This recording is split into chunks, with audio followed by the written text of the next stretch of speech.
Halo semuanya, perkenalkan kami dari kelompok 2. Kali ini kami akan mempersembahkan sebuah video dengan judul yaitu Lembaga Keuangan. Sebelum itu, yuk kenalan dengan anggota kelompoknya. Yang pertama ada Niputu Sita Dewi Maharani dengan NIM 21075111038. Yang kedua yaitu ada Clara Elizabeth Cahya Saputra dengan NIM 21075111048. Yang ketiga yaitu ada Jessica Fitriani Kristiana Tambunan dengan NIM 21075111082. Yang keempat yaitu ada Nyoman Arisita Sukmatari dengan NIM 21075111083. Yang kelima yaitu ada Igustiayu Eka Kristina Yuni dengan NIM 21075111087. Adapun pokok bahasan materi yang akan kami bawakan yaitu yang pertama, karakteristik dasar lembaga keuangan. Yang kedua, jenis-jenis lembaga keuangan. Yang ketiga, risiko lembaga keuangan. Dan yang keempat, peraturan lembaga keuangan. Nah, di sini saya akan membahas tentang karakteristik dasar dari lembaga keuangan. Yang pertama itu ada sangat mengandalkan kepercayaan. Bisnis lembaga keuangan adalah bisnis kepercayaan. Jika suatu lembaga keuangan tidak mendapatkan kepercayaan dari masyarakat, maka fungsi utama dari lembaga keuangan itu tidak akan terwujud. Yang kedua, ada dominannya aktiva dan pasiva finansial. Perbedaan perusahaan yang bergerak di bidang keuangan dengan perusahaan yang memproduksi barang dan jasa adalah pada neraca perusahaan yang dimana pada perusahaan keuangan dinominasi oleh aktiva dan pasiva finansial. Sedangkan perusahaan yang memproduksi barang dan jasa didominasi oleh aktiva dan pasiva non-finansial. Selanjutnya yang ketiga ada beroperasi dalam pasar berstruktur persaingan tidak sempurna. Disebut seperti ini karena kompleksitas, manajemen, dan persaingan non-harga. Maka, jarang sekali ada lembaga keuangan yang berstruktur pasar persaingan sempurna. Biasanya beroperasi dalam pasar oligopoli atau bahkan monopoli. Selanjutnya yang keempat ada persaingan non-harga. Dalam pasar keuangan, harga jasa keuangan yang ditawarkan atau tingkat bunga bukanlah satu-satunya daya tarik, melainkan ada faktor kepercayaan yang lebih memiliki daya tarik bagi pengguna jasa lembaga keuangan. Yang kelima, membutuhkan sumber daya berkualitas tinggi. Pengelolaan lembaga keuangan penuh dengan risiko-risiko dari kesalahan pengelolaan. Nah, oleh karena itu, diperlukannya SDM atau sumber daya manusia yang berkualitas tinggi sehingga dapat mengurangi risiko kesalahan pengelolaan tersebut. Adapun jenis-jenis lembaga keuangan dapat dibagi menjadi dua, yaitu yang pertama ada lembaga keuangan bank atau LKB. Lembaga keuangan bank adalah lembaga yang memberikan jasa keuangan yang paling lengkap, di samping menyalurkan dana atau memberi pinjaman atau kredit, juga usaha menghimpun dana dari masyarakat luas dalam bentuk simpanan. Yang kedua yaitu ada lembaga keuangan bukan bank atau LKBB. LKBB adalah badan usaha yang melakukan kegiatan di bidang keuangan secara langsung ataupun tidak langsung, menghimpun dana dari masyarakat, dan menyalurkan kembali kepada masyarakat untuk kegiatan yang produktif. Lembaga keuangan bank dibagi menjadi 3 jenis, yaitu bank umum, bank sentral, dan bank perkreditan rakyat atau biasa disingkat sebagai BPR. Bank umum adalah bank yang melaksanakan kegiatan usahanya secara konvensional atau bank berdasarkan prinsip syariah yang kegiatannya memberikan jasa dalam lalu lintas pembayaran. Nah, bank ini juga biasa disebut sebagai bank komersial loh. Jasa yang disediakan bank umum memiliki sifat dapat memberikan semua jasa perbankan yang ada di negaranya. Jika dilihat dari segi kepemilikannya, bank ini terdiri dari atas, bank pemerintah, dan bank milik swasta nasional. Bank pemerintah. Apa sih bank pemerintah itu? Bank pemerintah adalah bank yang pendirian atau modalnya dimiliki oleh pemerintah itu sendiri, sehingga keuntungan bank ini dimiliki oleh pemerintah pula. Nah, contoh-contohnya yaitu bank-bank yang sering kita lihat di sekitar kita, yaitu ada Bank BRI, BNI, BTN, Bank Mandiri, dan lain-lain. Yang kedua ada bank milik swasta nasional. Apa sih itu bank milik swasta nasional?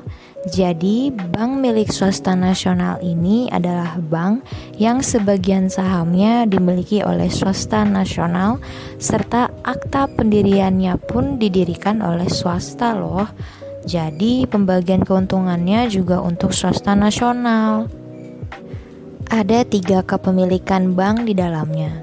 Yang pertama ada bank milik koperasi, bank milik asing, dan yang terakhir bank milik campuran. Bank milik koperasi. Bank milik koperasi adalah bank yang kepemilikan saham-sahamnya dimiliki oleh perusahaan yang berbadan hukum koperasi.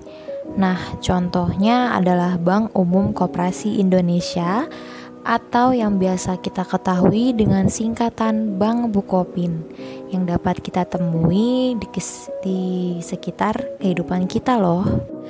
Bank milik asing. Sesuai dengan namanya, bank milik asing merupakan bank cabang dari bank yang ada di luar negeri dan yang dimiliki oleh pihak luar negeri. Bisa kita lihat contohnya sudah dari bank-bank yang ada di luar negeri ya teman-teman. Bank milik campuran. Bank milik campuran ini merupakan bank yang dimiliki oleh pihak asing dan pihak swasta nasional. Kepemilikan saham mayoritas dipegang oleh warga negara Indonesia itu sendiri. Walaupun campuran, tapi dipegang oleh warga negara Indonesia. Contohnya sudah tertera pada slide PPT yang dapat kita lihat bersama-sama. Bank sentral. Bank sentral hanya ada satu sebagai pusat dari seluruh bank yang ada di Indonesia. Nah, contohnya itu yang sudah kita ketahui selama ini adalah Bank Indonesia. Bank sentral ataupun Bank Indonesia di suatu negara pada umumnya adalah instansi yang bertanggung jawab atas kebijakan moneter di wilayah negara tersebut. Bank sentral berusaha untuk menjaga stabilitas nilai mata uang, stabilitas sektor perbankan, dan sistem finansial secara keseluruhan di Indonesia. Nah, fungsinya dari bank sentral sendiri adalah sebagai suatu institusi yang bertanggung jawab untuk menjaga stabilitas harga atau nilai suatu mata uang yang berlaku di negara tersebut. BPR. BPR adalah singkatan dari Bank Perkreditan Rakyat. BPR sendiri memang sejak awal lebih fokus dalam melayani masyarakat, terutama yang berada di wilayah terpencil. Fungsi utama dari BPR adalah menyediakan pelayanan perbankan yang bisa digunakan oleh setiap warganya. Nah, layanan perbankan ini bisa berbentuk tabungan perseorangan ataupun memberikan layanan pinjaman untuk mereka yang memerlukan modal pinjaman usaha. BPR juga mampu melayani keperluan nasabah dalam hal simpanan berupa deposito berjangka, tabungan, dan atau dalam bentuk lainnya seperti layanan kredit, pembiayaan dan penempatan dana sertifikat Bank Indonesia, deposito berjangka, serta sertifikat deposito. Selanjutnya yaitu ada Lembaga Keuangan Bukan Bank atau LKBB. Usaha-usaha yang dilakukan lembaga keuangan bukan bank diantaranya yaitu yang pertama, menghimpun dana dengan jalan mengeluarkan kertas berharga. Yang kedua, sebagai perantara untuk mendapatkan kompanyon atau dukungan dalam bentuk dana dalam usaha patungan. Yang ketiga, yaitu ada perantara untuk mendapatkan tenaga ahli. Fungsi lembaga keuangan bukan bank diantaranya yang pertama tempat menyimpan uang, yang kedua menyediakan modal, yang ketiga pengadaan kredit, yang keempat pengajuan pinjaman, dan yang kelima pelaksana kegiatan keuangan. Selanjutnya yaitu ada jenis-jenis lembaga keuangan bukan bank. Yang pertama yaitu ada lembaga pembiayaan, yang kedua perusahaan asuransi, yang ketiga perusahaan modal ventura, yang keempat pasar modal, dan yang kelima dana pensiun. Lembaga keuangan bukan bank yang pertama ada lembaga pembiayaan, yaitu badan usaha yang melakukan kegiatan pembiayaan dalam bentuk penyediaan dana atau barang modal dengan tidak menarik dana secara langsung dari masyarakat.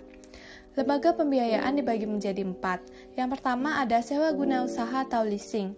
yang merupakan kegiatan pembiayaan dalam penyediaan barang modal, baik secara sewa guna usaha dengan hak opsi maupun sewa guna usaha tanpa hak opsi, untuk digunakan oleh lessee selama jangka waktu tertentu berdasarkan pembayaran berkala. Yang kedua yaitu ada anjak piutang, yaitu badan usaha yang melakukan kegiatan pembiayaan dalam bentuk pembelian dan atau pengalihan serta pengurusan piutang atau tagihan jangka pendek suatu perusahaan dari transaksi perdagangan dalam atau luar negeri. Yang ketiga yaitu ada pembiayaan konsumen, yaitu badan usaha yang melakukan kegiatan pembiayaan untuk pengadaan barang berdasarkan kebutuhan konsumen dengan sistem pembayaran angsuran atau berkala dari konsumen. Yang keempat yaitu ada kartu kredit, yaitu badan usaha yang melakukan kegiatan pembiayaan untuk membeli barang dan jasa dengan menggunakan kartu kredit.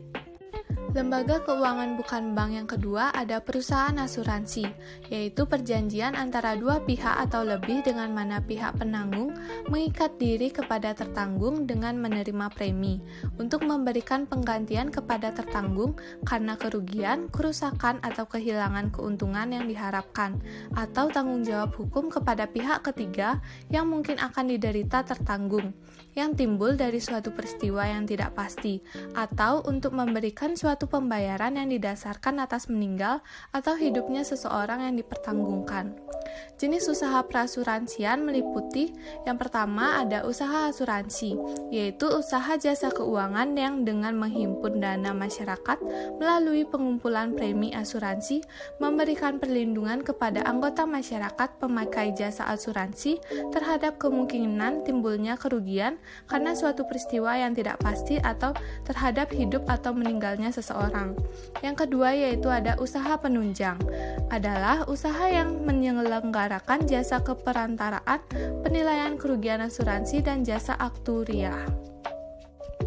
Lembaga keuangan bukan bank yang ketiga ada perusahaan modal ventura, yaitu badan usaha yang melakukan usaha pembiayaan dalam bentuk penyertaan modal ke dalam suatu perusahaan yang menerima bantuan pembiayaan untuk jangka waktu tertentu. Salah satu contohnya yaitu ada Sarana Bali Ventura. Lembaga keuangan bukan bank yang keempat yaitu ada pasar modal, yaitu suatu tempat yang terorganisasi di mana efek-efek diperdagangkan yang disebut bursa efek. Bursa efek adalah suatu sistem yang terorganisasi yang mempertemukan penjual dan pembeli efek yang dilakukan baik secara langsung maupun diwakilkan. Lembaga keuangan bukan bank yang kelima ada dana pensiun, yaitu badan hukum yang mengelola dan menjalankan program yang menjanjikan manfaat pensiun. Materi selanjutnya adalah risiko lembaga keuangan. Risiko lembaga keuangan dibedakan menjadi 4. Yang pertama itu ada risiko keuangan, yang kedua ada risiko operasional, yang ketiga ada risiko bisnis, dan yang keempat ada risiko sistem dan eksternal. Risiko lembaga keuangan yang pertama itu ada risiko keuangan. Risiko keuangan ini juga dibagi menjadi 5 risiko. Yang pertama adalah risiko kredit. Risiko kredit muncul ketika lembaga keuangan tidak bisa memperoleh kembali cicilan pokok atau bunga karena kegagalan debitur atau pihak lainnya dalam memenuhi kewajiban tersebut. Yang kedua adalah risiko pasar. Risiko pasar muncul akibat transaksi jual beli aset yang dilakukan oleh lembaga keuangan, seperti surat berharga atau derivatif. Yang ketiga adalah risiko suku bunga. Risiko suku bunga muncul ketika fluktuasi suku bunga berpotensi mendatangkan kerugian bagi keuangan perusahaan. Yang keempat adalah risiko likuiditas. Risiko likuiditas muncul akibat ketidakmampuan bank untuk memenuhi kebutuhan dana atau cash flow yang telah jatuh tempo. Yang kelima adalah risiko mata uang. Risiko mata uang muncul ketika fluktuasi nilai tukar mata uang asing terhadap mata uang domestik terhadap nilai aset yang diperjualbelikan. Risiko lembaga keuangan yang kedua adalah risiko operasional. Risiko operasional ini muncul akibat dari kurangnya sistem informasi atau sistem pengawasan internal yang akan menghasilkan kerugian yang tidak diharapkan. Risiko ini berkaitan dengan kesalahan manusiawi atau human error, kegagalan sistem, dan ketidakcukupan prosedur dan kontrol. Risiko lembaga keuangan yang ketiga adalah risiko bisnis. Risiko bisnis ini dibagi lagi menjadi 4 risiko. Risiko yang pertama adalah risiko reputasi. Risiko reputasi muncul akibat dari turunnya atau hilangnya kepercayaan publik terhadap lembaga keuangan. Risiko selanjutnya adalah risiko fidusia. Risiko fidusia muncul akibat kepercayaan yang diberikan kepada lembaga keuangan dalam mengelola aset pihak lain.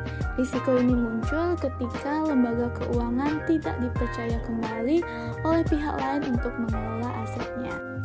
Selanjutnya itu adalah risiko negara.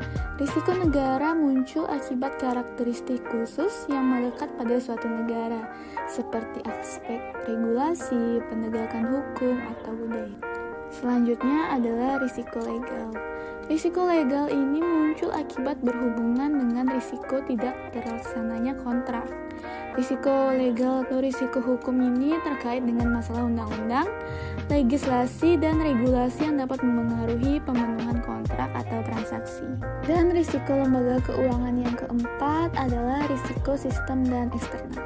Risiko sistem dan eksternal ini muncul akibat adanya gangguan sistem perekonomian, politik, ataupun gangguan eksternal lainnya seperti adanya krisis keuangan regional, ketidakstabilan politik, adanya bencana alam, dan sebagainya.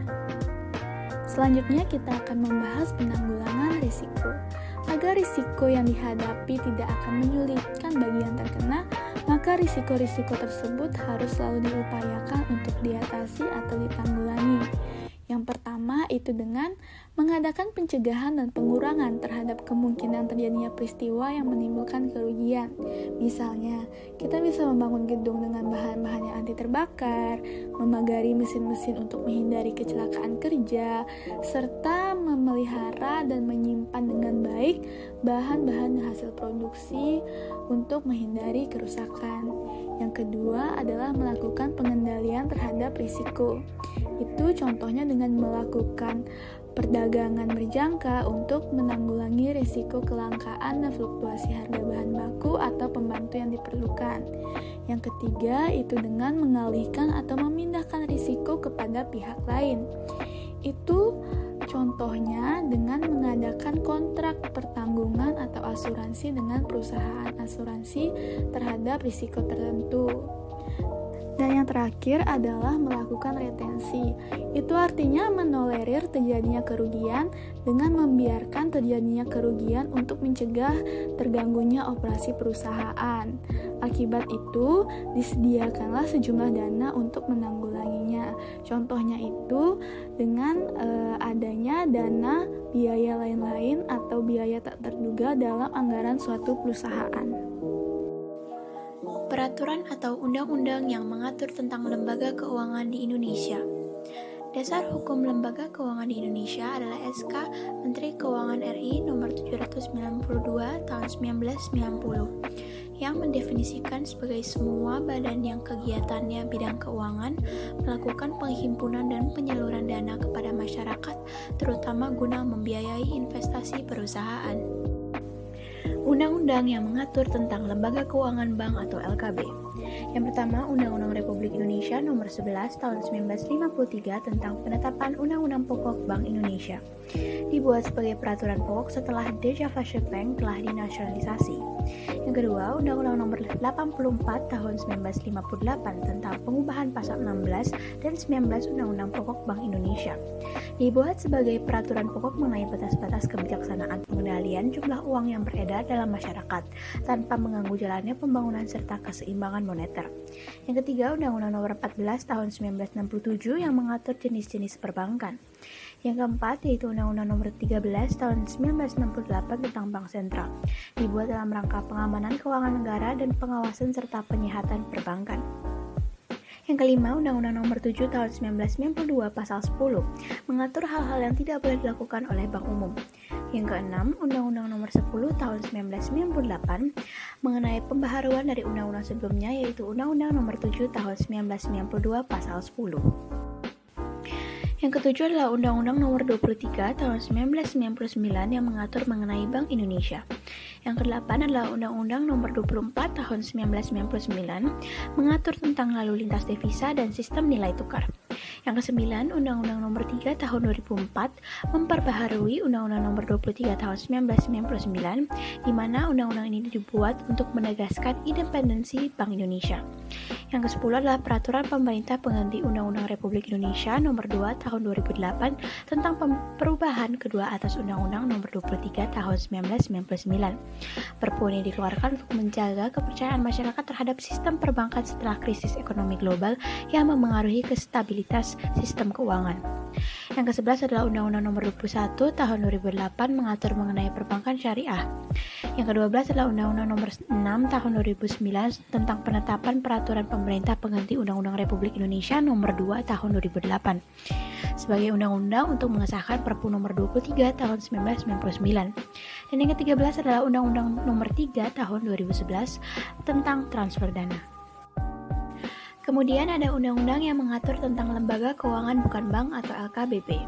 Pasar uang. Peraturan Bank Indonesia Nomor 23/10/PBI Tahun 2021 tentang pasar uang yang mengatakan bahwa liquid, efisien, transparan, dan berintegritas merupakan salah satu sarana bagi tercapainya efektivitas kebijakan moneter, stabilitas sistem keuangan, dan efisiensi sistem pembayaran. Pasar modal. Undang-Undang Nomor 8 Tahun 1995 tentang pasar modal mengatur ketentuan umum mengenai Undang-Undang Pasar Modal. Pegadaian. Peraturan OJK Nomor 31/POJK.05/2016 tentang usaha pergadaian. Lingkup perusahaan pergadaian tidak lagi hanya tertuju pada PT Pegadaian, tetapi juga perusahaan swasta. Koperasi simpan pinjam. Pasal 44 Undang-Undang Nomor 25 Tahun 1992 tentang perkoperasian. Koperasi dapat menghimpun dana dan menyalurkannya melalui kegiatan usaha simpan pinjam dari dan untuk anggota serta calon anggota koperasi yang bersangkutan. Kemudian ada dana pensiun. Undang-Undang Nomor 11 Tahun 1992 tentang dana pensiun yang mengatur tentang ketentuan umum, jenis dan status hukum serta ketentuan lain mengenai dana pensiun.